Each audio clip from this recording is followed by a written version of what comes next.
you all today. Are you ready for the VR and AR content revolution? Really what I wanted to talk to you all about today is really to give you an idea of VR and AR so you can really distinguish between the two. Just put some questions to you, just to give you some food for thought, to give you some ideas about who's doing what in the industry, and hopefully what you can take away from this is just a little bit of confidence about this wonderful, wonderful world of immersive content and what it's ultimately going to mean to brand, product, anyone and everyone really. So as I was introduced, my name is Chris. I'm the Client Development Manager at Diverse Interactive. We are a Guildford-based immersive content studio, and we specialise in VR and augmented reality. Maybe some of you would have seen us this morning. We're stood just around the corner with our VR setup. Some people have been waving at our TVs. Before I dive into things, I talk to a lot of people about VR and AR, and a lot of people interchange VR and AR, and I generally get quite confused. So I thought it would be very beneficial for us all to really work through a couple of definitions for each, basically what I work to, and hopefully it can remove any kind of uncertainty about what is what. So if we consider VR, virtual reality, to start off with, I mean, I see that as very much a scenario-based capability. Virtual reality is something that can transport you anywhere and everywhere, to the point where the experience is so rich and so immersive, it actually drives your senses to the point that you actually feel completely present somewhere else. Now, how that differs to augmented reality is augmented reality is more about visualization. The visualization potential and the capability of AR is something that allows you to bridge the gap between the digital world and the physical world. AR amplifies and enhances where we are now by superimposing or basically layering digital content onto the real world around us. So to set the scene, really, I think it's fair to say that the evolution of communication technology is speeding up, really to transform the way that we interact with brands, with people and the world around us. VR and augmented reality represent the next content revolution by fully immersing us in the information and experiences that currently live on our TVs and mobile screens. Now, how I see it is we're transitioning towards the next internet. The question is not if this revolution is going to happen, it's when. Now, if you think about it, we are kind of living in the future. It's already here. You know, electric cars, driverless cars, semi-autonomous vehicles, they're actually a thing now. You know, we've got Hey Siri, we've got Google, we've got Alexa, we've got these artificial bots. I mean, I had to turn Siri off because she argued more than my ex-girlfriend, and I wasn't up for that. We've got facial recognition for instant payments. That is really dangerous, personally. I saw the gentleman who spoke before with his e-commerce app, shortening all of those. Brilliant. We as consumers have everything now on demand. And we've come so far with regards to how we're engaging with our audience and our consumers through marketing, through product, whatever it is. But it's kind of getting to the point where it all feels a little bit same old now. You know, print, TV, radio, direct mail, audio, visual, web, email, search and social. I mean, how many times can you redo your website? How many times can you do a social media campaign or an email marketing campaign? Oh, we've been doing that for nearly 20 years now. So would it be fair to say that we're all operating in mature markets that are stuck with stagnant marketing channels? And as a result of that, what that means is it's insanity for you, because that definition is very much of doing the same thing and expecting to try and get a different result, and boredom for your customers. Referring to a book by Dr. Cal Newport, which I read on YouTube, if we think of today, the 21st century economy, what it values from brands, from product providers, from anyone really, is that ability to produce something that is unique, something rare, and something that's valuable. But what the market dismisses are activities that are easy to replicate and produce a small amount of value. Now, if I just go back to this, easy to replicate, small amount of value, kind of all of these. So I'd like to ask you a question. When you think about the customers that your business addresses, and you as an individual and the brands that you actually interact with, when was the last time that you, to your customers, or your brands to you, did something that was truly unbelievable? Because the customer of today is actually more powerful than you can possibly imagine. I mean, think about it. We, because we are all these people, we're on mobile, we're online, we're in apps, we're in store, we're doing this all at once. We've got non-stop access to more knowledge and more opinions than we've ever had before. And as a result of that, we have incredibly high expectations for a personalized experience. We, the consumer, well, we determine where commerce is going to take place. We crave unique content. You know, back in the day, I've been doing this for a long time. I've been disrupting stuff for the best part of 20 years now. I mean, you can ask my parents and they'll be telling you I've been disrupting everything for all of my life. But then again, that's kind of a prerogative for being an only child. So we crave unique content. Back in the day, before digital, before the internet, the one message for a mass market was fine. It worked. But now we're operating in a world where we want 1 million messages for 1 million individual users. It's this unique content that really gets us going. So when we consider all of that, we need to understand why now, today, matters. Well, first and foremost, when we think of VR and when we think of AR, we're not actually waiting for the technology to catch up. It's here. I mean, and it's been here for a while. I guarantee you there's not a single person in here that would not admit to owning a smartphone, owning a tablet, owning probably more than one smart device. As it says here, smartphones and tablets now account for over 60% of all consumer connected devices. That's up from 17% 10 years ago. By the end of this year, the prediction is that there is going to be 1.6 billion augmented reality ready devices in circulation. Now, if you wind the clock back to 2007 when the iPhone came out, in the first year, the unit sales for that particular device was 1.12 million, and the world went, ooh.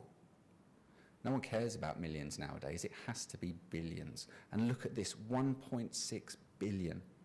What percentage of that is going to be your customers? The other point to make, as we know from the 20 years of digital transformation that we've all been through, is there's no going back. You know, no one's going to turn the internet off. Too much has already been invested. So it's with that in mind, it's important to understand, well, who's doing what? You know, where is all of this money going? I mean, we can consider Google and their $14 billion they've so far put into augmented reality. Apple, 10 billion. Facebook and their 6 billion, half of which was the acquisition of Oculus. Magic Leap and their 6 billion. Is everyone familiar with Magic Leap? Can I have a show of hands of everyone that goes, yeah, you know what Magic Leap is? Magic Leap, right, for those of you who don't know, Magic Leap, $6 billion. This is how Magic Leap basically got $6 billion. And I will quote this fake piece of promotional content. You've probably all seen this.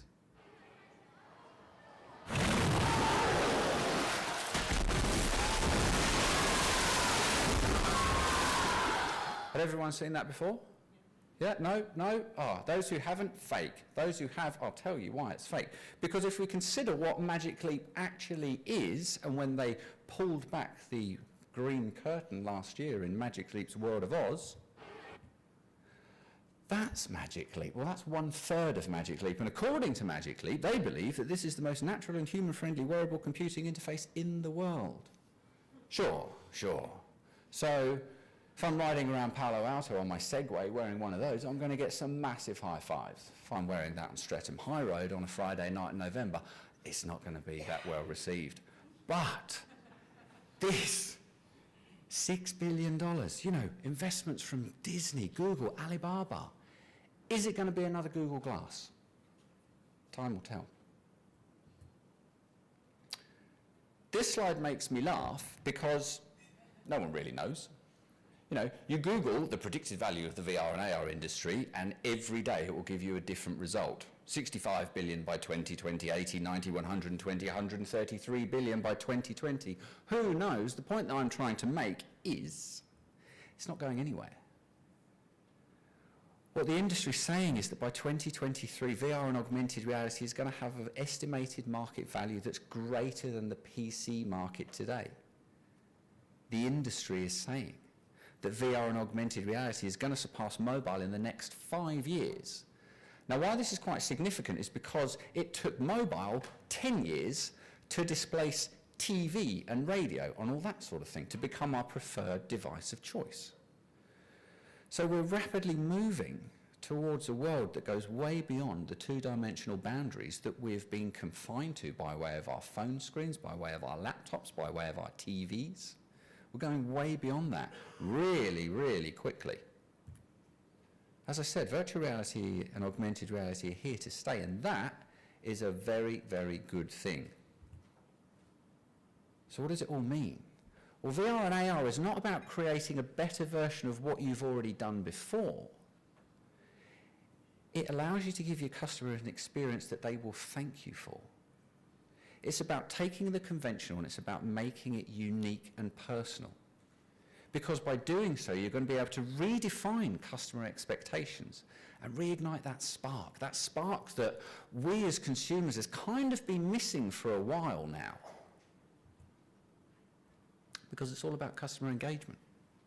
You know, it's as simple as that. You redefine your connection with your customer, you're ultimately going to drive conversion. Because what do we know about engaged consumers? 90% buy more frequently. They spend more. They buy again and again and again. Drive customer interaction, drive sales.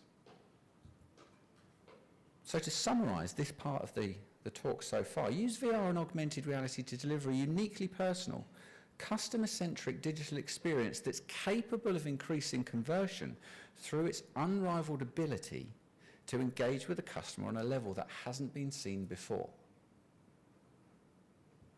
But how? With content.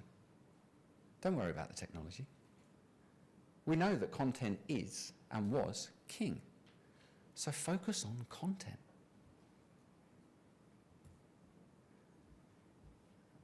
This, to me, was one of the best pieces of augmented reality that I've seen in a long, long time. I'll ask for a show of hands at the end as to who's seen it before. I'll tell you what I think is brilliant. Bridging the gap between traditional and physical, i.e. print media.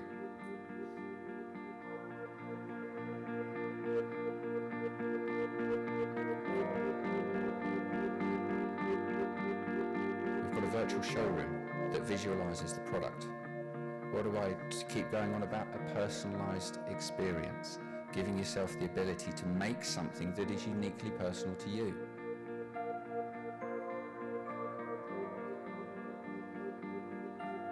And of course, once you've done that, and you're all excited about that, you take it for a test drive.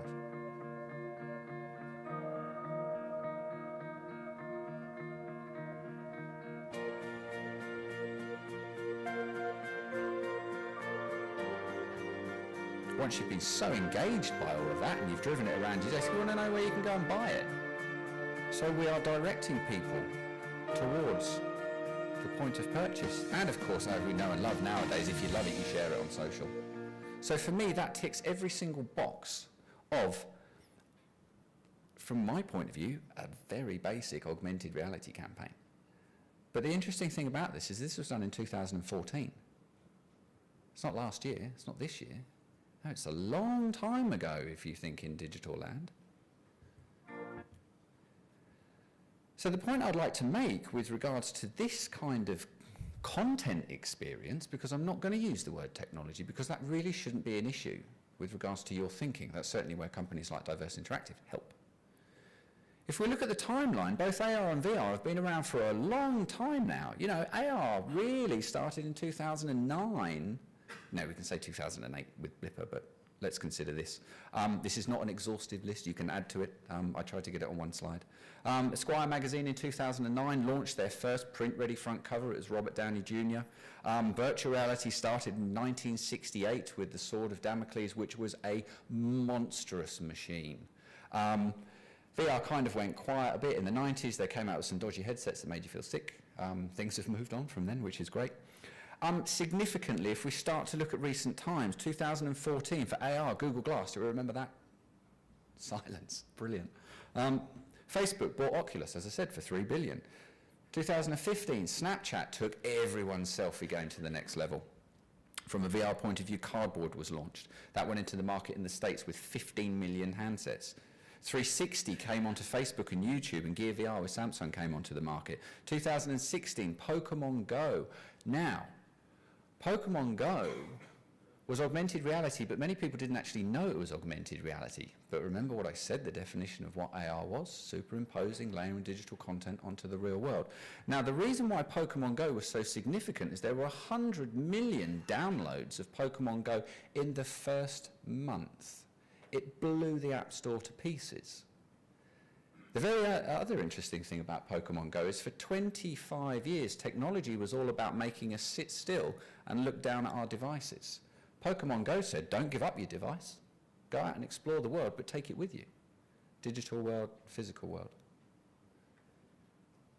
2017, big year for AR last year. Apple released AR Kit. You probably would have seen IKEA, who have been doing AR since 2013, but they released their product visualization tool, the Places app.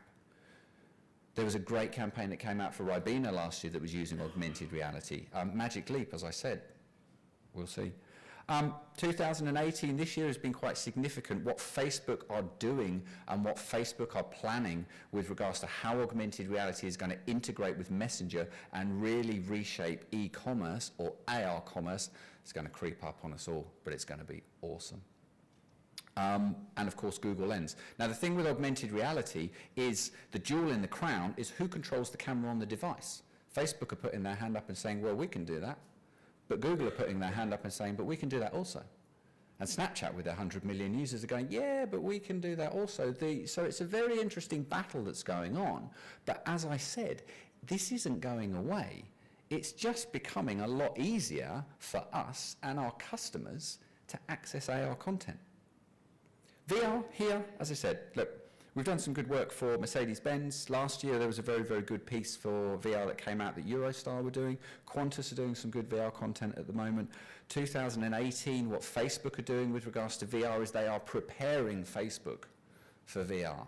Their mission is to get 1 billion of their users into a VR community. Now we all think that's preposterous.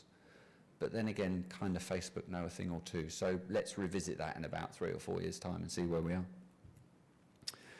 So the practical examples of this.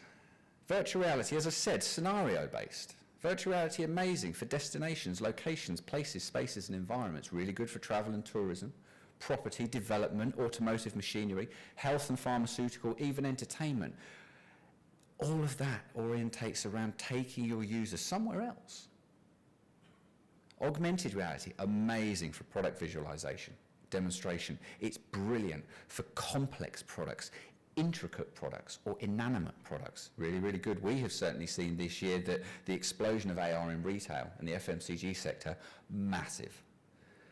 It doesn't have to be VR or AR because both can intertwine, particularly if you're considering how augmented reality can be used for locations and point of interest. Use virtual reality to get people physically to the destination, but then use augmented reality when they're there to make it richer.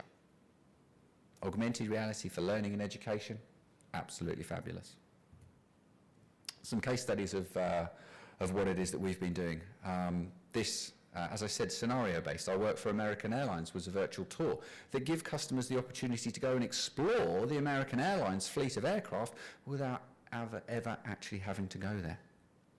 This translates to the experience that we've got just outside. For those of you that haven't seen it, please come and take a look. So Mercedes-Benz, we work with them to deliver a product experience that gives their customers the opportunity to test drive their product in its natural environment without actually leaving the sales environment. So what we're doing is not only are we shaping the decision-making process, we're shortening the path to purchase.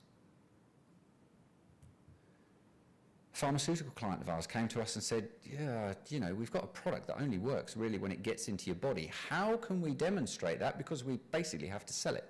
So we created this kind of fantastic Voyage VR experience that their B2B sales reps use at conventions and expos, where by way of a headset, you can actually see what their product does when it actually gets into your bloodstream. This came out last year, and I think it's really, really good. Mercedes-Benz released a combined augmented reality and artificial intelligence powered customer app. And these are all the bullet points while I think it's amazing. So they are calling it the most in-depth piece of technology yet, all right? What they've basically done is they've got rid of all of the owner's manuals. You know, bye-bye print, bye-bye mail fulfillment costs. You know, the owner's manual, first and foremost, who uses the owner's manual in their car? It's normally to work out how much tyre pressure to put in your tyres and really what that light is on your dashboard that's just come on. But then again, if they change something, then you have to go through a completely new print run and a completely new global fulfillment run. This doesn't now. You want to make any changes, it's just an app update. They've also included in this a chatbot to answer numerous questions, and they provide images and they provide videos. So what we have here is this really, really amazing customer experience that's delivered on a device that we already own in a way in which we've got used to over the past 10 years. If we start to consider the non-product orientated organisations that are out there, we worked with Sport Relief earlier on this year, and they wanted to understand how they could use augmented reality to engage people with their 2018 campaign. So we released an AR filter for them directly onto Facebook. The idea was to get people active and engaged in the campaign, even if they weren't physically doing something. Blending the digital, blending it with the physical, as I said. Hyundai also released their version of a Mercedes-esque app. And apparently it's got 135 how-to videos. I didn't know there was 135 how-to things to do on a Hyundai, but never mind. But again, the same rules apply. No more print, no more fulfillment. But the other thing to remember, and I haven't touched on it because I've only got half an hour, is the deep level of insight and analytics all of this gives you. Because what you've got is a content experience that gives people the opportunity to interact with something in a natural way. No more mouse clicks, no more taps, no more drags. You're using your device in a real-world environment. But because you've got the tracking and analytics behind it, what these car manufacturers now can understand is, well, actually, how good is the interior of their car? Because what they can find out is, are more people focusing on the actual transmission than the air conditioning controls? You know, this deep level of insight that you can extract from this technology now is adding a huge amount of value, because we've had 10 years to get used to the fact of how significant data plays in our overall strategies. A project that we did for Flonase, again using augmented reality face filters. This was again to show how the product worked inside the body, but what we wanted to do was make it applicable to a younger audience. So we were using face filters. We've actually got a demo of it outside, so if you're interested to take a look, come and see me. So we've taken the social aspect of everything, we've turned it into this consumer-orientated product version of things. This is something that we released in May of this year. I hope it works. Yes. This is a product visualization tool that we did for Rolex. The watches weren't actually released yet, so we created this virtual try-on whereby you can try the product on. You can skip through various models. You know. And at the event, what Rolex now have is this insight of who was looking at what. Traditionally, in a live space environment, when you've got physical product demos, you don't really know how good things are, how people are reacting to it. What we've got here was that. Now, I've shown you big brands with big budgets, but it's not all about that. If we look at Bournemouth, they came to us at the end of about this time last year, and they said, look, we don't have any problem getting people down to Bournemouth in the summer, lovely place to be, but in the winter, it's a different ball game. So we work with the Coastal Bid, who represents about 120 local businesses, and they said, we need to drive footfall through the doors of these businesses. What can we do? So we went a little bit towards Pokemon Go, and we created what was a GPS location-specific augmented reality character treasure hunt, where within the 8 districts of Bournemouth, if you were to download the app and go to any one of these districts, that would unlock one of the characters. If you would then go into any one of the participating retailers and scanned one of the flyers that was in there, that would unlock another character. So basically, you as a user were rewarded for going to these locations and destinations, but we're also driving footfall in store. Remember what we said about engagement. People buy more, people repeat more, people become brand advocates. So the more you think about it, the more it starts to make sense. You know, as I said, mature markets and stagnation, it's the same old, same old. The technology and the devices have been with us for years, so that's not really a concern. What we're interested in now is providing unique and valuable content experience that's fun. I've scrubbed out first mover advantage because that was kind of applicable last year. I don't mean to put the cat amongst the pigeons now, but it's really becoming a game of catch-up. Because if we think about it, as I said, 1.6 billion devices at the end of this year. There's kind of inevitability about AR becoming a mass market. As I said, AR heralds the biggest revolution in how we use our smartphones since they came into our lives a decade ago. So really what to take away from this is that VR and AR give you new ways to engage your audience. It gives you the opportunity to make your customer part of the experience. And that in itself is a reason for them to transact with you. All of this is about reshaping customer intentions. And it's about the delivery of digital content in a unique and more natural way. No more clicks. So the audience is there, and they're getting stronger by the day. So my advice really is make the most of now. Trial it, experiment with it, and learn from it. Because you can't afford to miss this shift. Because you don't want to be a Nokia in an iPhone world. As I said, I'm Chris from Diverse Interactive, and I appreciate you all listening. I hope you've got some valuable information from it. I will be taking questions, so thank you very much.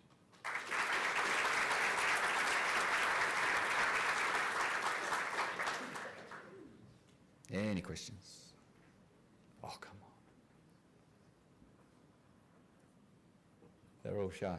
What I will say is within the app that you get with today, you should all have an email in your inbox. There's a redemption if you'd like to have a chat with us, if you'd like to come down to our studio in Guildford and really experience more about what this technology has to offer and try and understand it and how it relates to your business. We'd love to have you. So yeah, please feel free to get in contact. Hit me up on LinkedIn, whatever it is that you want to do. Thank you very much. Thanks, Chris.